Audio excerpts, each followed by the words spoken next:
We are down to the final four of the T20 World Cup. The semi-finals look like this. New Zealand-Pakistan on Wednesday, England-India on Thursday. Both matches you'll be able to hear ball-by-ball commentary on 5 Sports Extra and BBC Sounds with the Test Match special team. With us for the next hour, of course, we've got Phil Tufnell. Good evening, Phil. Evening all, evening. All good? How's it going? Yes, got a little bit of a cold, but I'm all right. That's all right. Well, Phil's got a bit of a cold, and I'm told we might just have a little second delay, but that's okay, because joining us from Adelaide, the man we're all jealous of, Ravi Bopara. Good morning, I guess? Yes, morning. Morning, Rav. It's about 7:30 here, guys, in the morning. Have you just come in? My brain doesn't usually work this early. You just come in, mate. I was just going to bed, and I got collared by Adam. Adam Mountford from the TMS team will always see us right. And from a basement somewhere in Brighton, delighted to say Steve Finn is with us as well. Evening, Steve. Yeah, they've shut me inside a basement here in Brighton this evening with Pudsey the bear. Actually, he's sat behind me. Is he? Yeah, he's just keeping an eye on me and making I don't do anything wrong down here. Yeah. Right. How's his cricket knowledge? He's all right. He looks like he knows his stuff, actually. His eye patch isn't helping him out if he was to want to go and field or bat, but his knowledge is good, I'd say. Good. He's a big one, isn't he, Steve? Isn't he? Yeah, he's a big old boy. Yeah, he's been in a good paddock. Looks like he could turn his arm over, does he? Yeah, there'd be a bit on it, I think. Before we talk about anything, I want to ask you about this really interesting story, which is in the Indian Express today. Now, apparently, head coach Rahul Dravid, Rohit Sharma and Virat Kohli have been giving up their designated business class seats so that the quicks, Shami, Singh, Kumar, Pandya, can have leg room to help them rest and recover between games. Now, Phil, you would have done this straight away, wouldn't you? You would have been saying, take my business class seat, guys. You look after yourself. Do they only get 4 business class seats? Apparently so. Apparently so, Phil. They're fighting after a bit of legroom. Well, I think that's very honourable of them. It's a batsman's game. It always has been. So I think it's fair that they give the big lads a little bit of room. The first time I went to Australia, we all travelled economy. It took us about 3 weeks to unpeel ourselves and straighten ourselves out, and especially the big quick bowlers. Come on, Phil. World's smallest. Some of us have only travelled economy. No, but I mean, that's very nice. I mean, it just shows a little bit of team spirit that India have got, hasn't it? And even the coach, blimey, can you imagine the coach giving up his business class? Never. So that's a good effort. I'm just imagining Steve Finn in economy at any time. I don't know if you remember that episode of The Simpsons with the guy who's got his legs like right up behind the driving wheel. Makes me think of that, Steve. Yeah, that's what driving most cars is like for me as well, yeah. You can get in touch with us tonight, 85058 and at 5Live Sport. We're having a couple of issues with Ravi's line, but we'll try and get Adelaide back up live, and we've got Stephen Tuffers with us anyway. We're obviously going to start with England. Adil Rashid having a huge impact on the win over Sri Lanka after Sri Lanka had made a terrific start. So here are the numbers, Phil. We're going to hear from Mark Wood shortly, actually. Him and Sam Curran, they took a bit of hammer early on. Sri Lanka 52 for 1 at the end of the 5th. And then Rashid, 16 off 4, including the wicket of Nissanka, who'd got 67. If you'll pardon the pun, literally turned the game. Yeah, absolutely. As you say, perhaps hasn't been on sparkling form during this T20 World Cup, or perhaps got the weight of wickets that he would have liked. But as you say, got the main wicket from the Sri Lankan side, and really sort of like dragged England back into the game. They were going great guns, weren't they, Sri Lanka, at one stage, and things were looking a little bit rocky. So came in on a wearing pitch, so I think he would have turned up there expecting to bowl well and expecting to sort of do a job for the side, and got the ball to spin, but bowled beautifully. And as you say, it's not necessarily all about getting wickets. Sometimes you've just got to put the brakes on and create pressure at the other end, and that's what he did beautifully. So good to see him in a bit of form, and expecting when he goes to Adelaide, I think that might turn a little bit as well. Long straight boundaries. So I think he's going to play a huge role there in the semi-final as well. Steve?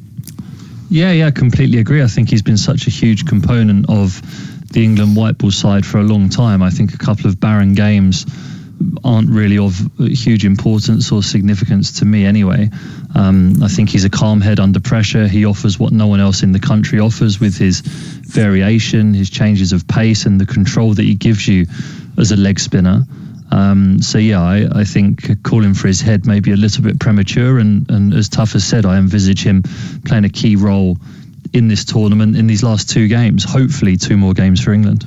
Yeah, also, Steve, those pitches, some of those pitches were a little bit fruity, really, weren't they, as well? You know, they were green seamers and sort of with a bit of bounce, and the seam bowlers came into it. So, you know, he's, as you say, he's a huge cog in that England bowling attack, isn't he? And he can do those kind of jobs. He can get wickets for you, or he can just tie up that end and create pressure as well. So I'm expecting another big performance. I think it's dropping nicely for England. As you say, they dragged themselves over the line. Nobody panicked. Well, I panicked a little bit, but Ben Stokes thankfully didn't panic and showed his sort of true class. How many times has he done that for England?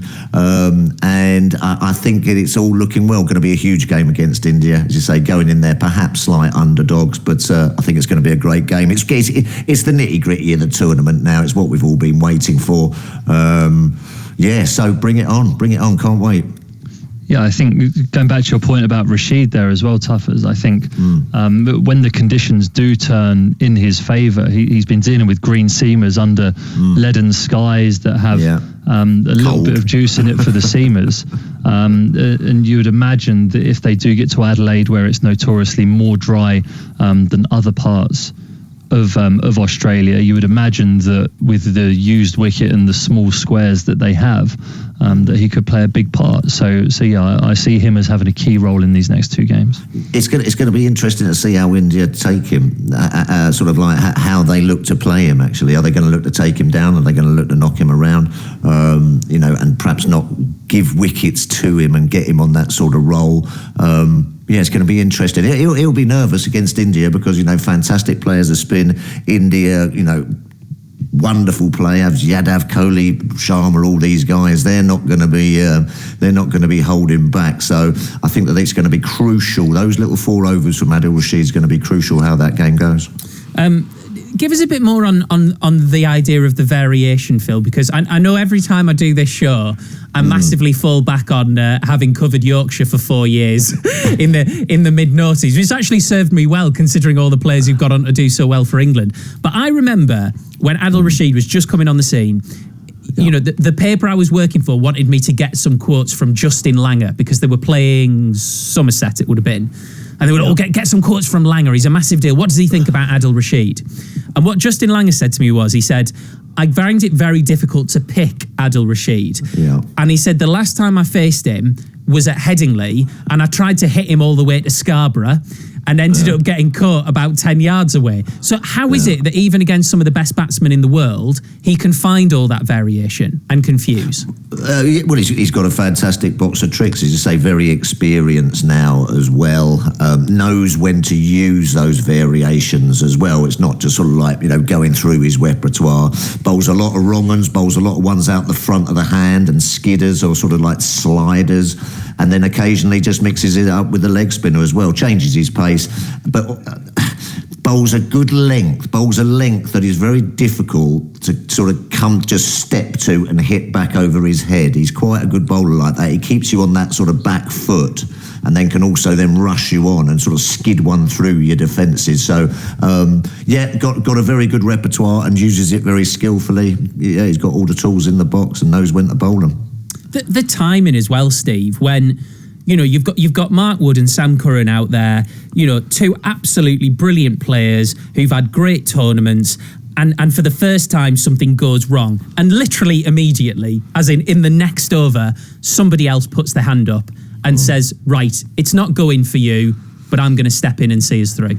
Well, I think that's the sign of a good team, isn't it? Because it's impossible to have everyone on form every game. I think the advantage that this England team has when playing in a world tournament, as they are at the moment, they bat so deep and they've got so many bowling options. It gives them the luxury of, if someone does bowl a bad over or someone gets out for not very many runs, there are always people there to supplement and support and take up the slack on that given day. I think that's the benefit of having so many all-rounders in that team. So yeah, certainly when those overs went and Rashid took the responsibility, he did what a true senior player should do, and he performed it admirably well. And that's something, again, when you come into a semi-final and there's pressure, someone's going to get whacked. That's the nature of T20 cricket. Someone will get whacked at some stage, and it's about, as a team, picking those pieces up, rebuilding it, and getting back in the game as quick as you possibly can.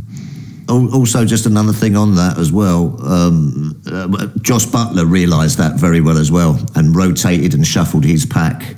And I think he's growing game by game now, especially in this sort of competition as well. So good on Jos Buttler to recognise that. Didn't give Woody another go, brought him back at the right time, and he would have been giving him confidence then to come back at the right time. And all these kind of things are just starting to drop nicely for England at the moment. But I make Steve, dead right. There's so many all-rounders, so many people who can do a job, so many options.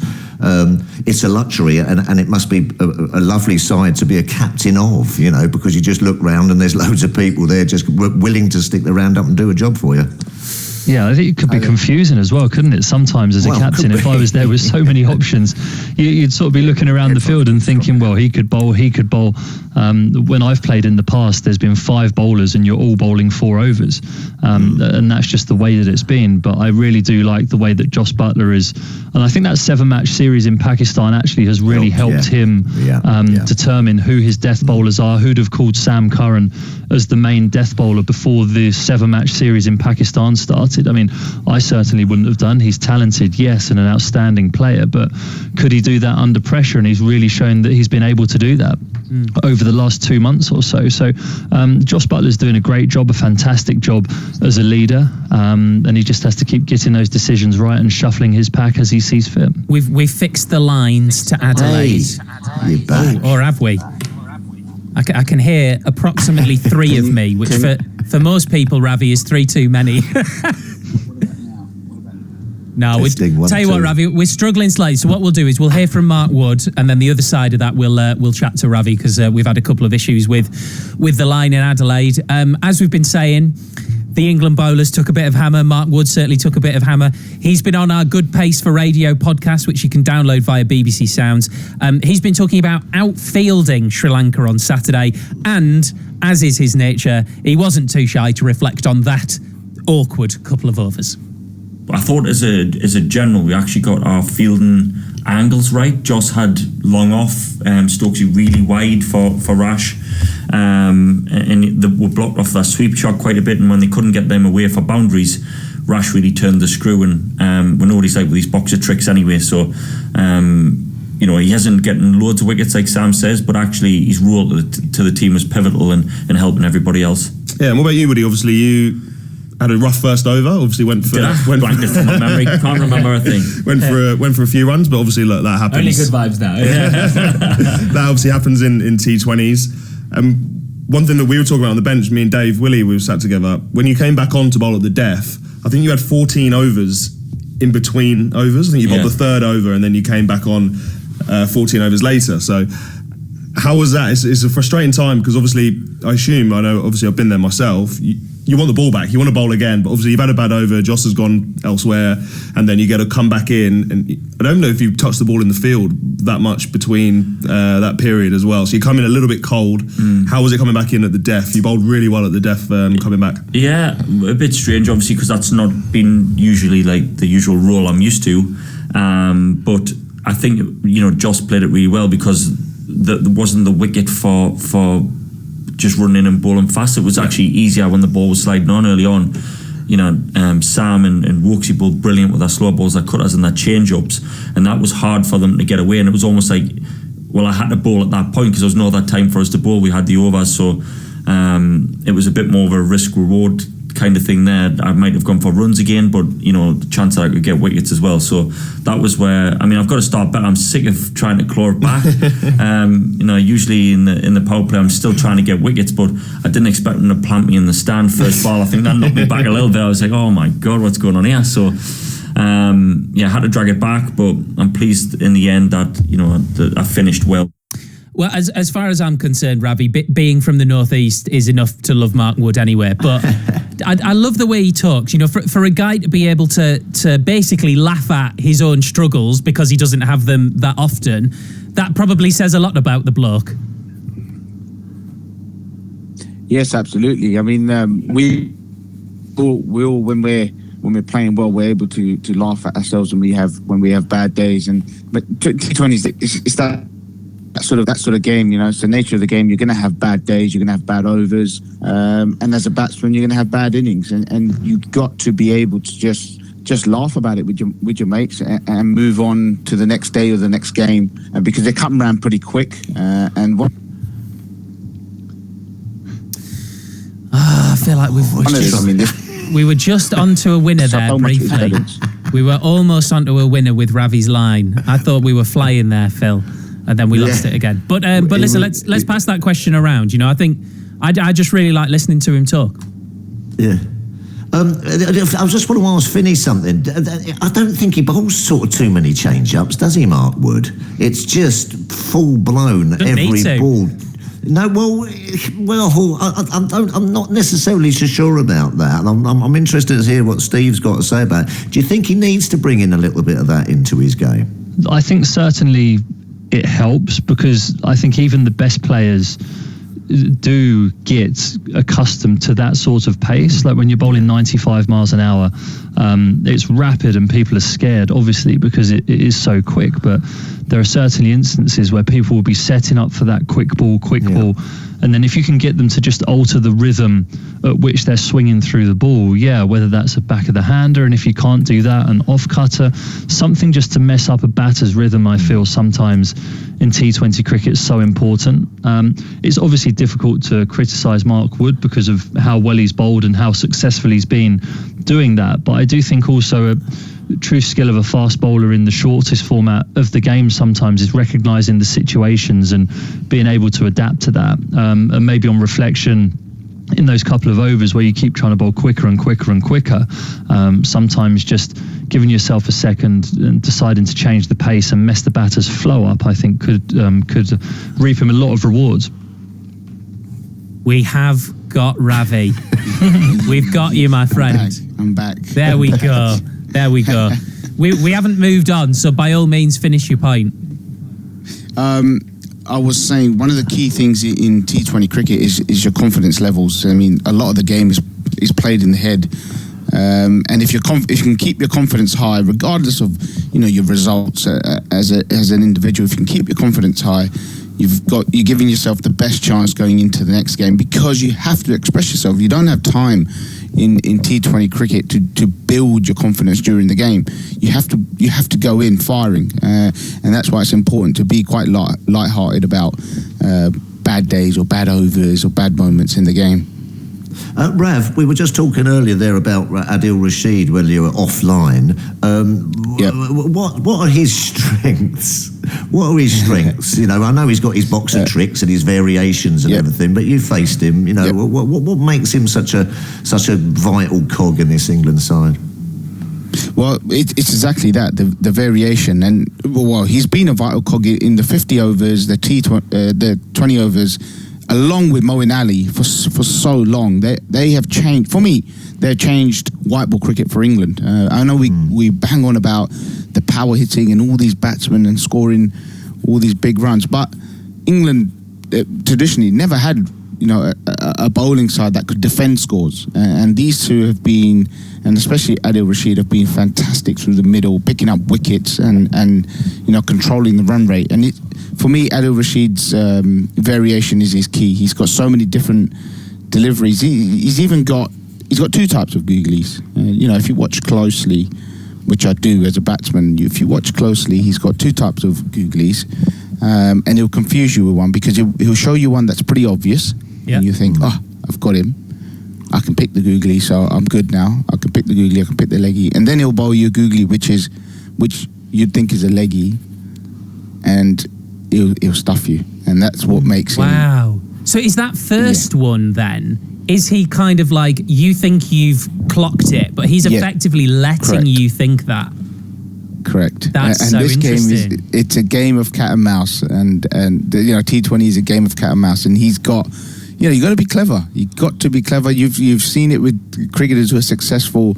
I'll give you Benny Howell, for example. I mean, a lot of people would have watched him in the 100 this summer.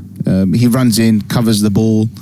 It may not be traditional. People think, well, what's he doing? He's running up cover, whereas everyone else is running in like Mark Wood.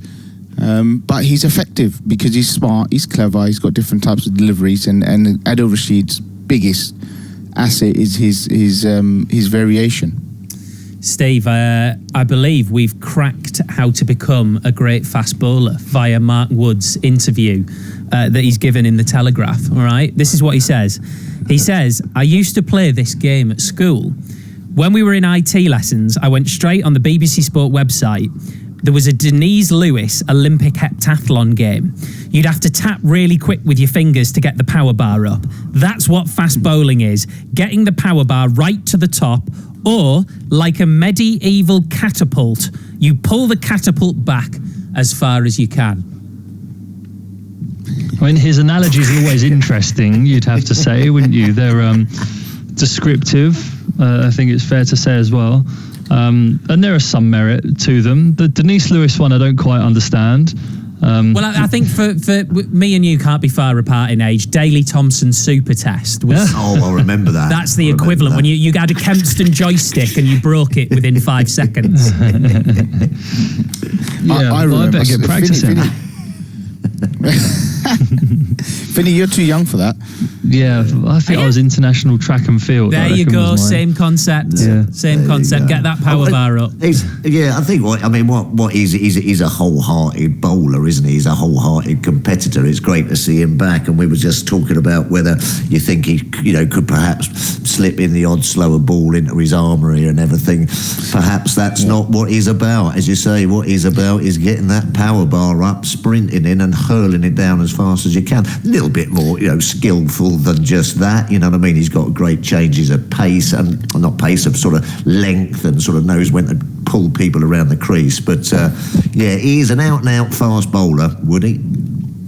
I mean, for someone like Woody, it's never going to be easy for him to have a slower ball. The way he approaches the crease, he does run in very quickly and sort of runs through the crease.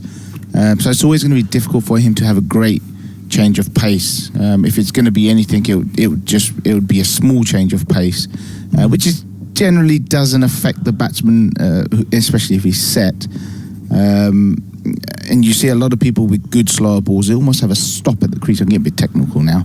They almost have a bit of a stop at the crease. I love technical, Ravi. It's what we're here for. We can do technical. We love technical. Yeah. That insight is key. Yeah. Well, I'm just saying, look, so a lot of the very good fast bowlers that have very good slow ball, they do have a bit of a pause at the crease as they deliver the ball, which actually helps you get over that front leg to give you a good slow ball, which gives you that dip on the slow ball. Because it's no good having a slow ball that's that doesn't deceive the batsman, doesn't have a bit of dip, because it doesn't often work unless you're playing on a very, very tough wicket, which you can roll your fingers over the ball and then it does grip. But it's not often in international cricket you're going to get those sort of wickets. We're going to talk India shortly. Deep Das Gupta is going to join us, and we'll talk Pakistan as well before the end of the hour. We've got an interview coming up very shortly with Moeen Ali as well. But we've got to talk, Phil, about Ben Stokes. And I've got to be honest with you, a lot of people on the outside, myself included, were worrying and thinking, why are England going so slowly? But he always seemed to be in control. Well, yeah, I mean, he's done it. He's starting to do it many times now for England, isn't he? He's the man for a crisis. I think that the captaincy role at the Test level has helped him in that as well. He's sort of looking at the innings and the game through a captain's eyes and a more mature eyes, as you say. 5 years ago we would come off there and try to slog them out the park and try to win the game in 2 or 3 overs, but he decided that wasn't the way to go. Knock them off. Thankfully, as you say, with that sort of like deep batting line-up, there was people there to stay with him. But I mean, it did get, don't panic, Mr. Mandarin, I was saying to myself, it was getting a little bit close.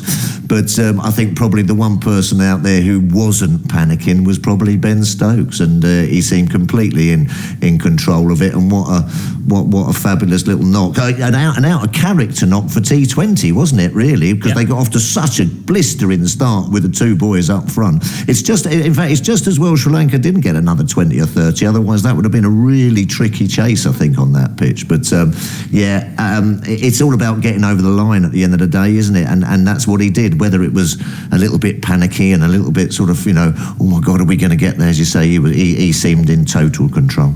Never in doubt, Steve? Never in doubt. No, I think when you've got Ben Stokes at the crease, there's an air of control, especially the mature Ben Stokes that we're seeing now that Phil just described. There was a slight bit of panic when the boys kept slogging them up in the air. It seemed as though everyone wanted to win it in a few shots, but there was an old school cricketer in there for all us England fans, just wishing and praying that the boys could get themselves over the line there. And again, I think that they'll learn from that. They may have been slightly frenetic. They may have had words after the game. I think Jos Buttler said he went in and encouraged the guys and said, look, we want to play in a certain manner, and all we had to do was win the game today. But I'm sure when they've gone away between this game and the semi-final, that they'll have spoken to each other and said, like, look, let's just manage situations. When we're under pressure, let's take a breath, let's take a moment and make sure that we're completely focused on the task at hand, which is winning the game, not trying to hit the biggest six in the tournament.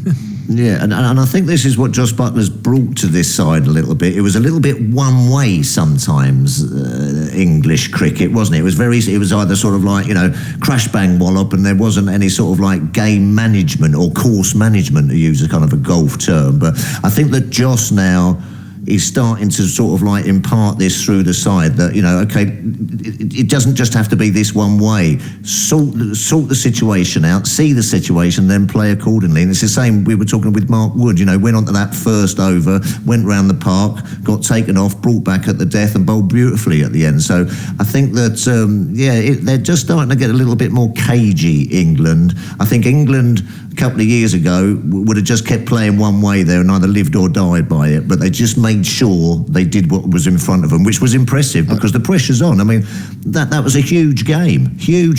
Pressure was on, and they had to do it by hook or by crook, and they just managed to do it. I think we've got to be a little bit careful of probably getting too cagey. We don't want to get cagey because the success of England's white ball cricket, the brand has been aggressive, and we got cagey against Ireland, and we lost. We were cagey against Afghanistan in the first tournament, which, we didn't look a good side against Afghanistan, if I'm being honest. We lost against Ireland from being cagey. I think this team has built its brand, its success, or these group of players by being aggressive in any situation. And in T20 cricket, I believe it's the best way to be. Put the opposition under pressure at any stage of the game. It doesn't matter whether you need 25 runs off of 40 balls or you need 80 or 40 balls. Be aggressive and put bowlers under pressure, because bowlers, they don't like being under pressure. They don't like batsmen coming at them. You are going to get out. You're going to lose wickets in between, and that's the nature of the game. But That weren't working though, Ravi, was it? That weren't working. That's what I'm saying. That weren't working. They kept trying to do that. They kept slogging it up in the air. And giving them a sniff. Don't give them a sniff in those situations. I know that England, that's their way, that's their mantra, that's their style, and I agree with you. But there must be sometimes still that cool innings in a Ben Stokes there, just to make sure that you get to the semi-final. It wasn't that easy just to come and knock it around as well. It was a tough wicket, and it was like someone took the air out of the ball. And on wickets like that, sometimes it can get very difficult to knock it around, because if they do bring the field up, then you're going to have to play a few shots, and you can get behind as well. I was happy with the way England played. It never looked in doubt.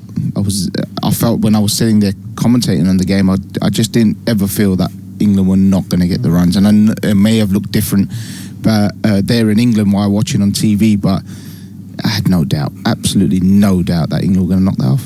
Right, let's. I didn't either. Yeah. But as you say, if Ben Stokes had run down the wicket on 20, we might not have done. Yeah.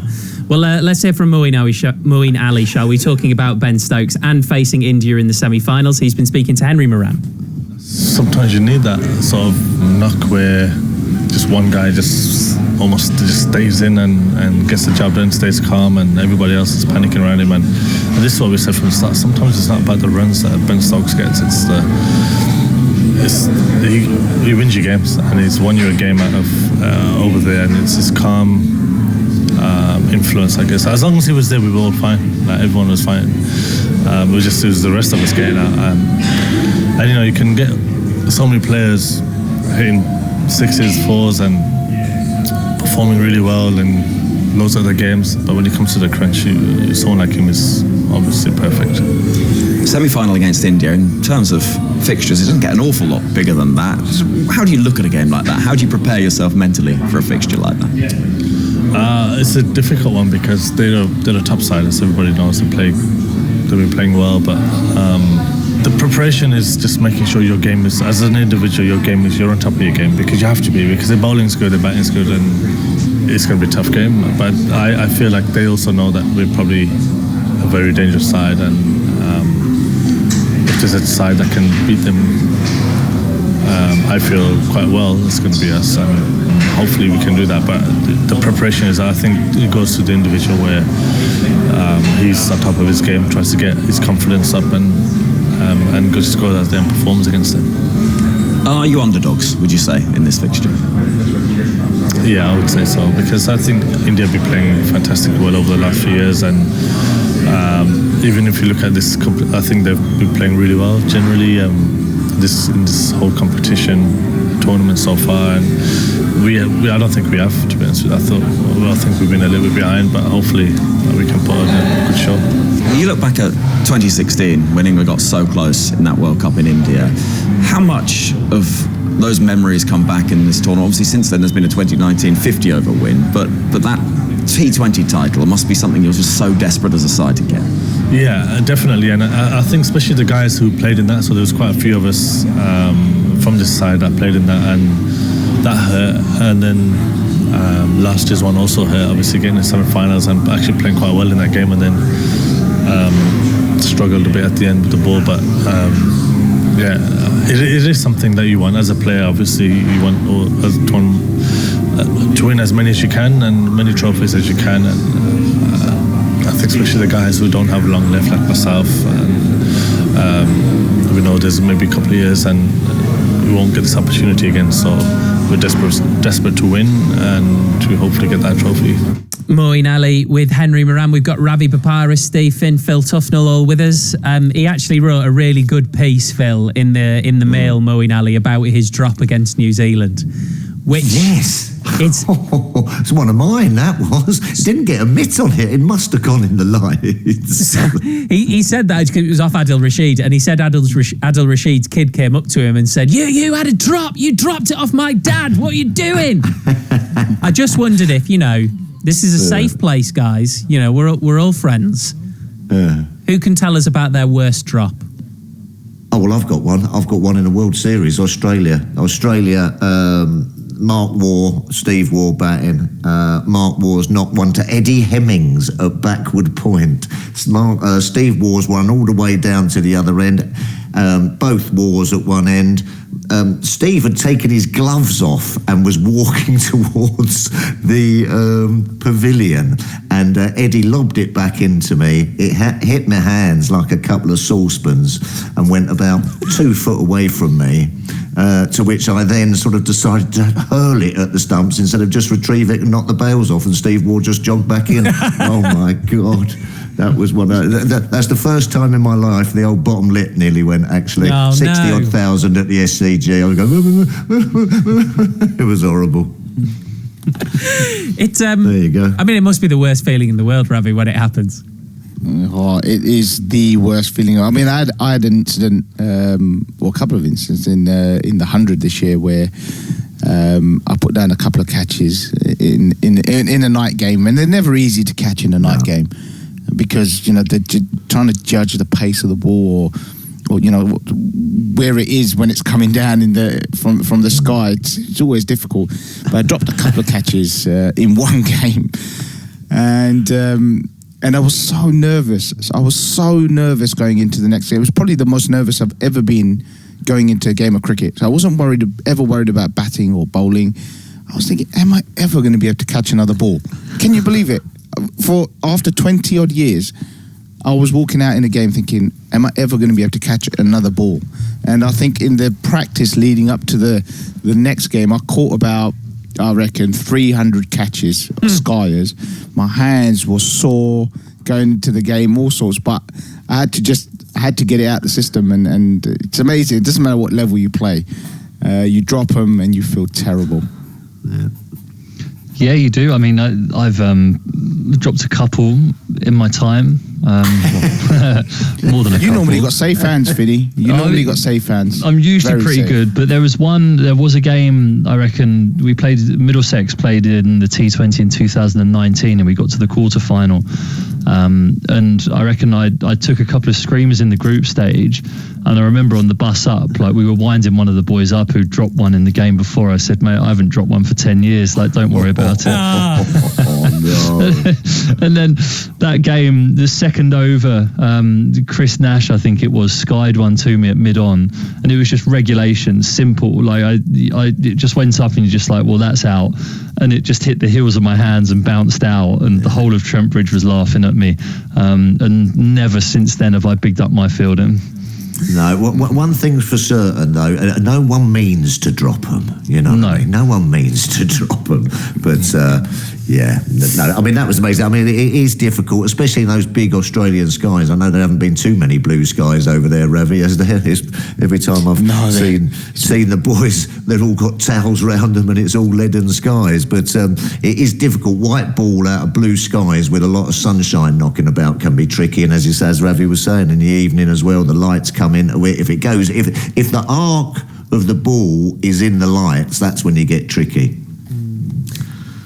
Let's. I tell you what. Let's bring in the former Indian cricketer turned broadcaster Deep Dasgupta, who's joined us on 5 Live. Deep, good evening. Good evening. How are you? Good. Do you want to join in our support group for worst drop catches? Drop catches. I've had quite a few. Come on. I mean, over the years, dropped quite a few of them. The easiest was actually against England. Edged. I think was wide. I dropped him, and he went on to get 100. It was a straightforward, straight edge, straight in and out. Obviously everyone in the dressing room kept reminding me of that because we ended up, there was a draw in fact at the end, that test match. Yeah. Chris Scott, just a quick one. Hello, Deep. How are you, mate? Tuffers here. I'm doing brilliant, Tuffers. How are you doing? I'm doing well. A very quick story about drop catches. There's that legendary one, isn't there, of Brian Lara when he was on, I think, 17 playing against Durham. Chris Scott drops him and turns to first slip and goes, I bet he goes on and gets 100. 501 he got. Yeah, but talking about drop catches, the legendary one in India is obviously Graham Gooch, 333. I think it was on 30 or something when Kiran More dropped him behind the stumps and it went on to get 333. I feel like we're casting some sort of bad spell on all of the players left at the T20 World Cup. So let's talk about the actual cricket again. I mean, it was interesting, Deep, we were listening to Moeen Ali there saying we are underdogs. I know everybody wants to be underdogs. Do you see India as big favourites? Not really. I think it's a 50-50 game, to be honest. I mean, listen, England's peaking at the right time. The first couple of games, it wasn't the brand of cricket that England usually plays, T20. But I think England's peaking at the right time. India's doing well as well. The biggest question mark with India was obviously the bowling unit, especially in the absence of Bumrah and Jadeja to a great extent. But I think the bowling's doing all right. So I think it's a 50-50 game. Adelaide, That's been the best batting surface so far in this World Cup. I guess the toss might just be a little important here because during the day, that surface is kind of spongy, the bounce. It's on the slower side, but under lights, it plays really, really magnificently for the batters. So the toss might end up being a little important here, I believe.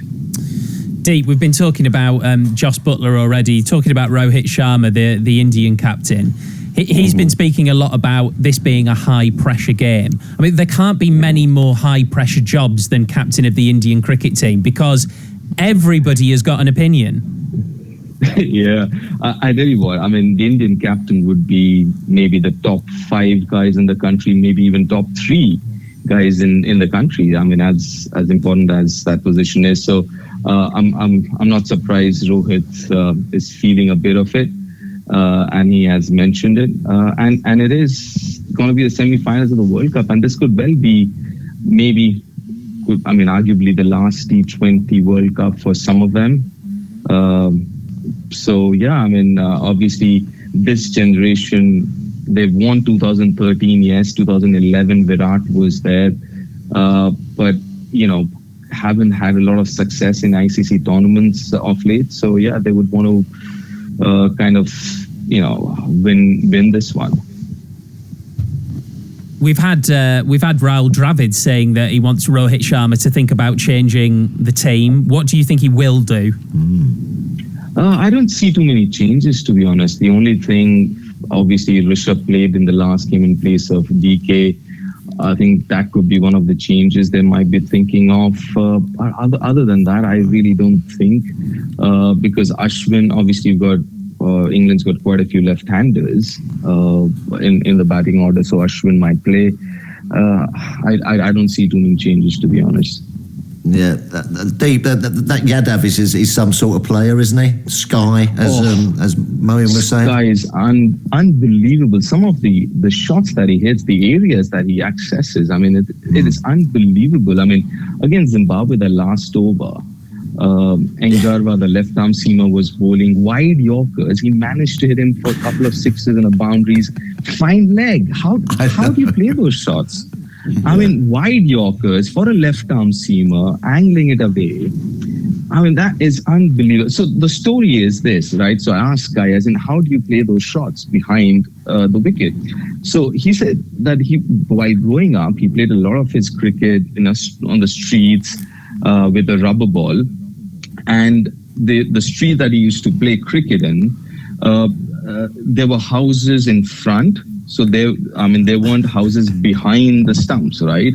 Yeah. So that was the area that you could get a lot of runs. So he said while growing up playing cricket on the streets and playing with a rubber ball, he actually developed those shots. And he never let go of them when he was actually playing, more organized cricket or first-class cricket.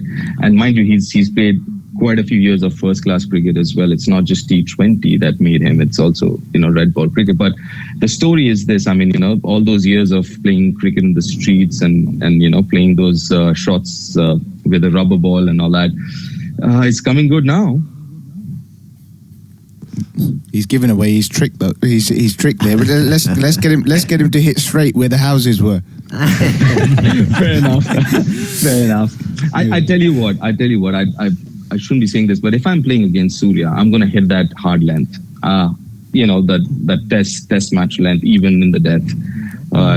So that's what I do actually. I tell you what, let's try a little something here because we've got Deep with us. And remember, England playing India on Thursday, as we said. The other semi-final is New Zealand versus Pakistan. So joining us all, we've now got journalist Saj Sadiq from Pak Passion. Saj, good evening.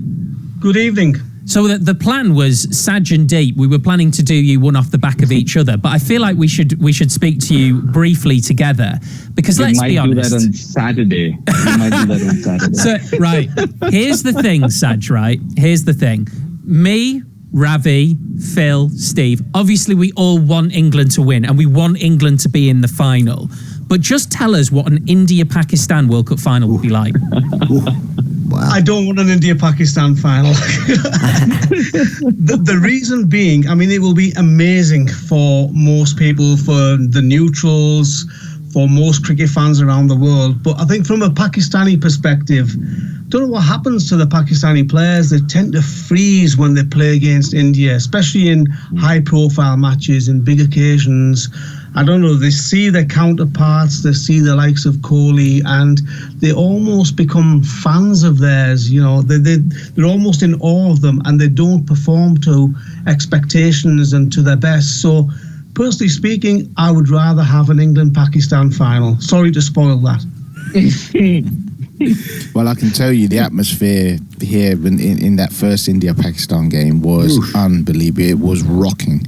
And you probably, you won't get that experience by sitting at home and watching on the telly or listening to it was unbelievable. It was like a massive game in India, sort of 80,000 Eden Gardens. It was that type of atmosphere. It was crazy.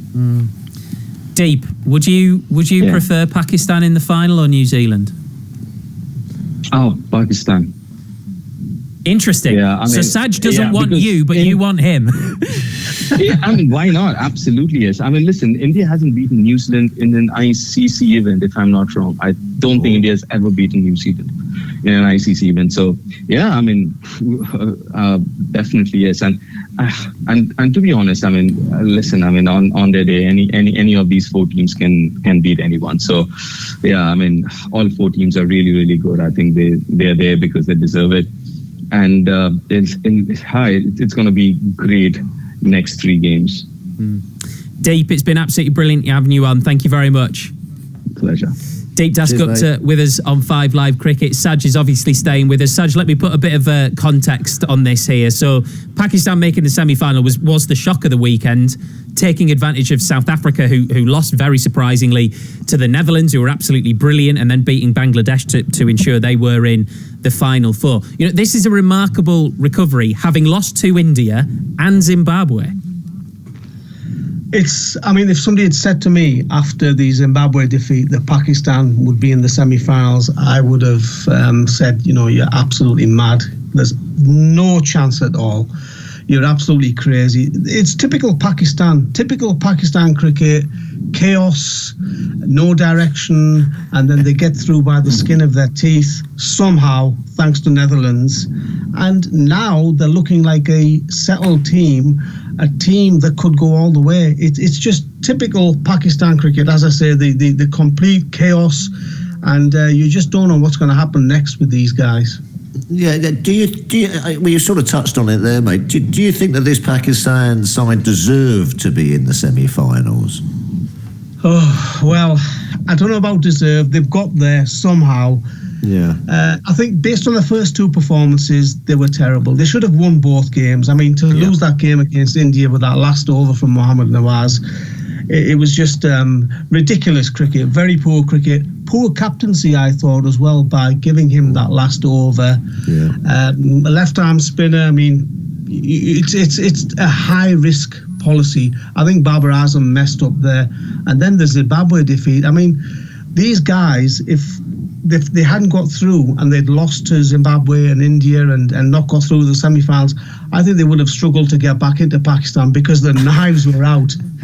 The public was after them. The former players were sitting on television, slating them, every single one of them. And then they turned things around.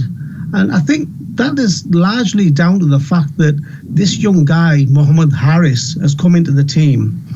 And again, it's typical Pakistan. He wasn't even in the original squad. He was a reserve player. Fakhar Zaman got injured. And he's come in and he's shown the other batsmen the way, really.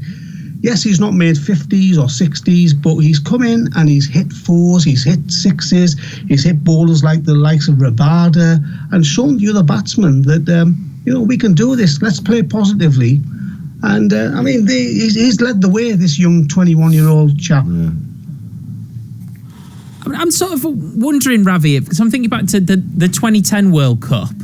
I think England there was the West Indies defeat and then a no result versus Ireland. So sometimes when you have that experience of a tournament starting in the nightmare fashion, is it weirdly sort of freeing in a way, if you see what I mean? Yeah, I think so. I think for Pakistan, it's almost the pressure's off them a little bit from this World Cup. Although they came into the World Cup as one of the favourites, in my opinion. You know, they're a very good T20 side. They've got a good record in T20 cricket. And now, after the way they have played, you know, he was right in saying chaotic. The pressure's off them a little bit, and because they've slipped in through the back door, that makes them a bit dangerous. Nobody really wants to, nobody wants Pakistan, wants to play Pakistan, and it's got that feel of the '92 World Cup. You know, they slipped in through the back door and went on to win it, and it's just got that feel about they're a dangerous side. You know, it's a formidable bowling lineup. That seam attack, it's a lot of pace. They've got two very, very good spinners, very good spinners. So for me, it's the best bowling lineup in the World Cup, and they could just destroy anyone on their day. Steve, it's almost like the football team who have a great second half because they're only 1-0 down at half time, even though they got absolutely battered. You know, you can be poor, and that poorness spurs you on oddly to greatness. Well, actually, very rarely do the teams that start World Cups in flying form go on to win it. I think that every team that wins a tournament such as this has a setback. They then learn from it and they get closer together because of it. And that experience of getting through by the skin of your teeth, I think, does free you up slightly because you feel as though you have a free pass and you've got nothing to lose, which I think is actually a great mindset for people to play T20 cricket in. And then also you build that momentum, and as you go through the tournament, you feel even more invincible as you go on, and that perfect balance of that plus the free-spirited nature with which you play, I think ends up in you playing really dangerous cricket towards the back end of a tournament, and there's not really any more dangerous team in that headspace than Pakistan, I think. Yeah. Is that what you think's happened, Saj, and do you fancy yourselves? Well, I think I've watched enough Pakistan cricket never to be too confident. I think it's one of those scenarios where they'll fancy their chances against New Zealand. I think out of the three opponents, as I said before, India have always had the edge over Pakistan in ICC tournaments. England recently went to Pakistan and won that T20 series. New Zealand, I think Pakistan will be quietly confident against New Zealand. I'm certainly not undermining their abilities, but as I say, out of the three opponents left in the semi-finals, I think they'll be quietly confident. And as I said before, I think they've somehow managed to get a settled team. Again, it reminds me a little bit of the Champions Trophy, injuries, players having to withdraw, and somehow they managed to get a strong unit, a strong 11 together. And now they've got a settled team, that settled bowling lineup. The batting remains a concern, especially the two openers, Babar Azam, Mohammad Rizwan, who've been the mainstays really for Pakistan recently in T20 eyes, certainly the last year or so. They were the main run getters, the main batters. They've really struggled in this tournament, so it's quite an achievement to reach the semi-finals without those two main batters not performing. So they're due some runs as well. Saj, absolutely great to have you on. Thank you very much. Cheers, thank you. Top man, Saj Sadiq from Pack Passion with us on 5 Live Cricket. New Zealand, Pakistan on Wednesday, England, India on Thursday in the two semi-finals. Both matches in full on 5 Sports Extra via BBC Sounds with the Test Match special team. Right, before we go, Phil, got to get you on this, all right? This is what links the Monday Night Club to 5 Live Cricket. Micah Richards revealed that he'd been asked to go on I'm a Celebrity. Yeah. We had Alex Greenwood telling us about how she's going to make sure Jill Scott wins I'm a Celebrity. Speaking as the king of the jungle. Yes. Any tips? Any tips on going into the jungle? On winning in the jungle, Phil. Of winning in the jungle. Well, yeah. I mean, I know it's going to sound a bit cliche. Just be yourself. Be yourself and enjoy it. You know what I mean? I had a fantastic time there. I had a right life in there. And when you're in a bathtub full of cockroaches, keep your mouth shut. Surely, Rabbi, Steve, have either of you had the invite to any of these shows before? Unfortunately not. Have you not? It's been spoken about. Has it? I don't like. Go on, Rav, get yourself in. I tell you, Tuffers, I don't like the sound of spiders and all that. I know it worries me that. Can we? You're not scared of snakes, are you? There's big ones big spiders in Australia as well. Yeah, they can have you. Can we bring Colin Murray in here? Because hello, Colin. You must have at some point. Surely the question must have been asked. You're not allowed to say, because if you say, they won't ask you again. Do you know that's the rule? So like Micah won't get asked again because he's said it. So I can't confirm and deny it. What I can tell you is there is a long list, and then they chat to certain people, and then they're really diligent about how they put the list together. I can't confirm or deny whether I talked to them last year. Oh, wow! Because I would like to get asked again.